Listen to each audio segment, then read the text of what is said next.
Balai Besar POM Gorontalo melakukan uji sampel jajanan takjil yang dijual di kawasan Universitas Negeri Gorontalo. Sebanyak 34 sampel makanan dan minuman langsung diuji di lokasi untuk mendeteksi kandungan bahan berbahaya.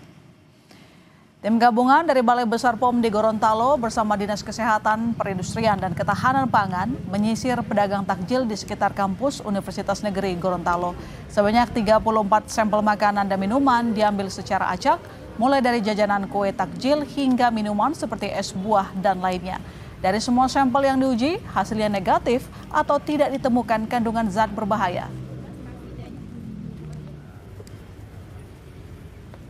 Semuanya kita lakukan pengawasan, laboratorium pengujian kita cek, utamanya terkait dengan mengandung bahan berbahaya atau tidak. Dari hasil pengawasan dan hasil pengujian kita dapatkan, alhamdulillah semuanya negatif. Mengandung bahan berbahaya formalin, borak, berdamide, dan metanin yellow. Meskipun tetap kita berikan edukasi kepada pedagang, utamanya untuk mempertahankan sumber bahan pewarnanya maupun bahan tambahan pangannya. Itu yang